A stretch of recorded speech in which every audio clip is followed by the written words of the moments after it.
ಚಾಕು ನಾವು ಒಂದು ಋಣ ಇಡ್ಕೋಬೇಕು, ಕಮಾಂಡರ್ಗೆ ರಿಕ್ವೆಸ್ಟ್ ಮಾಡ್ಕೊಂಡು ಆಮೇಲೆ ಇನ್ನೊಂದು ಟರ್ಮ್ ಎಕ್ಸ್ಟೆಂಟ್, ಮತ್ತೊಂದು ಟರ್ಮ್ ಎಕ್ಸ್ಟೆಂಟ್ ಕಾಂಗ್ರೆಸ್ ಪಕ್ಷದ 14 ಮಂದಿ ಮೇಲೆ ಮಾಡಬೇಕು. ಯಾವ್ಯಾವ ಕೆಲಸಕ್ಕೆ ಬರಲ್ಲ ಇಟ್ಕೊಂಡು ಮಾತಾಡಿದ್ರೆ. ಕೆಪಿಸಿಸಿ ಅಲ್ಪಸಂಖ್ಯಾತ ವಿಭಾಗದ ರಾಜ್ಯಾಧ್ಯಕ್ಷ ಸ್ಥಾನಕ್ಕೆ ವಿಧಾನ ಪರಿಷತ್ ಸದಸ್ಯ ಅಬ್ದುಲ್ ಜಬ್ಬಾರ್ ರಾಜೀನಾಮೆ ಕೊಟ್ಟಿರೋ ಬೆನ್ನಲ್ಲೇ ಅಲ್ಪಸಂಖ್ಯಾತ ವಿಭಾಗದ ರಾಜ್ಯ ಉಪಾಧ್ಯಕ್ಷರು, ಕಾರ್ಯದರ್ಶಿಗಳು, ಜಿಲ್ಲಾ ವಿಭಾಗದ ಪದಾಧಿಕಾರಿಗಳೆಲ್ಲ ಸಾಮೂಹಿಕವಾಗಿ ರಾಜೀನಾಮೆಯನ್ನ ಸಲ್ಲಿಸಿದ್ದಾರೆ.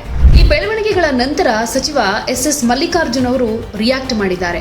ಮನುಷ್ಯ ಒಂದು ಚಹಾ ಕುಡಿದ್ರೂ ಋಣ ಇಟ್ಕೊಳ್ಬೇಕು, ಆದ್ರೆ ಕೆಪಿಸಿಸಿ ಅಲ್ಪಸಂಖ್ಯಾತರ ವಿಭಾಗದ ಅಧ್ಯಕ್ಷ ಅಬ್ದುಲ್ ಜಬ್ಬಾರ್ ಅವರನ್ನ 3 ಸಲ MLC ಮಾಡಿದ್ದು ನಾವು, ಪಕ್ಷದ ಅನ್ನ ತಿಂದ ಮೇಲೆ ಕೆಲಸ ಮಾಡಬೇಕಾಗಿತ್ತು ಅಂತ ಆಕ್ರೋಶವನ್ನ ಹೊರಹಾಕಿದ್ರು. ನಾವು ಈಗ ಒಂದು ಚಹಾ ಕುಡಿದ್ರು ನಾವು ಒಂದು ಋಣ ಇಡ್ಕೋಬೇಕು,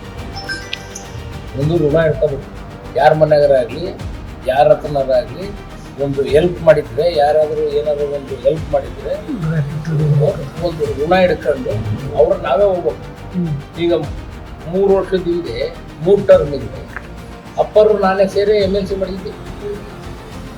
ಅಪ್ಪರು ನಾವು ಸೇರಿ 3 ತಿಂಗಳು 6 ತಿಂಗಳು ಸ್ಟಾರ್ಟಿಂಗ್ ಅವಾಗ ಸಿದ್ದರಾಮಯ್ಯನವ್ರಿಗೆ ಹೇಳಿ ಹೈಕಮಾಂಡರ್ಗೆ ರಿಕ್ವೆಸ್ಟ್ ಮಾಡ್ಕೊಂಡು ಆಮೇಲೆ ಇನ್ನೊಂದು ಟರ್ಮ್ ಎಕ್ಸ್ಟೆಂಟ್, ಮತ್ತೊಂದು ಟರ್ಮ್ ಎಕ್ಸ್ಟೆಂಟ್. ಋಣ ಇಲ್ಲೇನು? ಎದ್ರ ಋಣ? ಕಾಂಗ್ರೆಸ್ ಪಕ್ಷದ ಋಣ ಇದೆ. ಕಾಂಗ್ರೆಸ್ ಪಕ್ಷದ 14 ಮಂದಿ ಮೇಲೆ ಮಾಡಬೇಕು. ಅದು ಅವ್ರು ಕರಿಬೇಕು, ಇವ್ರು ಕರಿಬೇಕು ಅನ್ನೋದಲ್ಲ. ನಾವು ಯಾರನ್ನ ಕರಿತಾರ, ನಮಗೆ ನಮ್ಮ ಕಡೆ ನಾವು ಫೋನ್ ಮಾಡಿ ಹೋಗ್ತೇವೆ, ಫೋನ್ ಮಾಡ್ಬೇಕು. ಯಾವ್ಯಾವ ಕೆಲಸಕ್ಕೆ ಬರಲ್ಲ ಇಟ್ಕೊಂಡು ಮಾತಾಡಿದ್ರು ಬರಲ್ಲ. ನಾವು ಮಾತಾಡೋದು ಬೇಡ, ಒಳ್ಳೆ ರೀತಿಯಿಂದ ಚುನಾವಣೆ ಮಾಡೋಣ. ಮಾಡೀವಿ, ಒಳ್ಳೆ ಜನಗಳ ರೆಸ್ಪಾನ್ಸ್ ಐತಿ.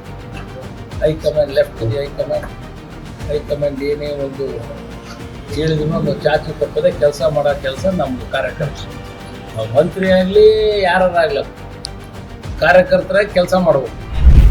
ಕೆಲಸ ಮಾಡಿ ಒಂದು ಚುನಾವಣೆಯಲ್ಲಿ ಒಳ್ಳೆ ರೀತಿಯಿಂದ ನಮಗೆ ಗೆಲುವು ಒಳ್ಳೆ ರೀತಿಯಿಂದ ಬರುತ್ತೆ ಅಂತ ಸಂಪೂರ್ಣವಾದ ವಿಶ್ವಾಸ ಇದೆ.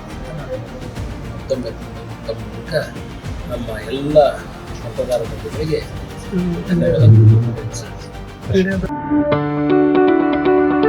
ಯಾವುದೇ ಸುದ್ದಿಯ ಅಪ್ಡೇಟ್ ಅನ್ನ ಮಿಸ್ ಮಾಡ್ಕೊಳ್ಬಾರ್ದು ಅಂದ್ರೆ ಈಗ್ಲೇ ಒನ್ ಇಂಡಿಯಾವನ್ನ ಸಬ್ಸ್ಕ್ರೈಬ್ ಮಾಡಿ. ನಿಮಗೆ ಬೇಕಾದ ಭಾಷೆಯಲ್ಲಿ ಎಲ್ಲಾ ಸುದ್ದಿ ತಿಳಿಬೇಕು ಅಂದ್ರೆ ಒನ್ ಇಂಡಿಯಾ ಆಪ್ ಅನ್ನ ಡೌನ್ಲೋಡ್ ಮಾಡ್ಕೊಳ್ಳಿ.